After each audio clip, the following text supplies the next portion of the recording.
La RGP, vous connaissez? Si personne ou presque ne connaît ce sigle, ça n'est pas seulement parce qu'il concerne le droit budgétaire et la comptabilité publique. C'est aussi parce qu'il est nouveau. La RGP, c'est la responsabilité des gestionnaires publics. Bien sûr, le concept n'est pas nouveau. C'est juste après la Révolution qu'a été mise en place la responsabilité personnelle et pécuniaire des comptables publics. Et c'est au milieu du XXe siècle qu'on a créé la Cour de discipline budgétaire et financière, la CDBF, pour juger de la responsabilité des gestionnaires publics au sens large, comptables et ordonnateurs.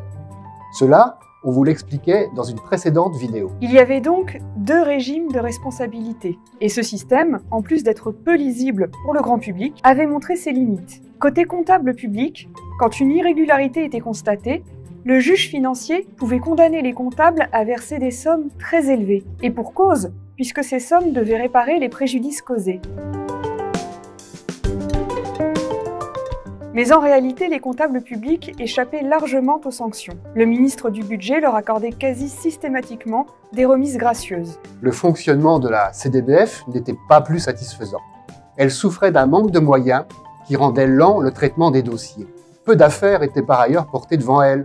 En moyenne, elle jugeait 4 à 10 affaires par an. Au final, la coexistence de ces deux régimes de responsabilité était peu adaptée aux impératifs de la gestion publique moderne. Donner plus d'autonomie aux gestionnaires publics, tout en les responsabilisant davantage par des contrôles moins systématiques et centrés sur les opérations à enjeu. Une réforme en profondeur a donc été lancée avec l'ordonnance du 23 mars 2022.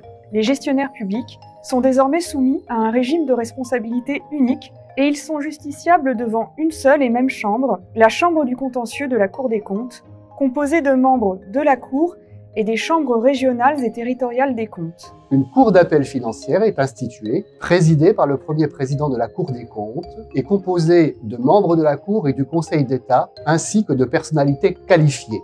Dernier niveau de juridiction, les pourvois en cassation se font devant le Conseil d'État. Ne seront plus sanctionnées par des amendes que les fautes graves, notamment celles ayant causé un préjudice financier significatif. Les erreurs purement formelles, sans conséquence, ne feront plus l'objet de poursuites par les juridictions financières. Pour en savoir plus sur le travail des magistrates et magistrats des juridictions financières, rendez-vous dans les prochains jours avec une nouvelle vidéo.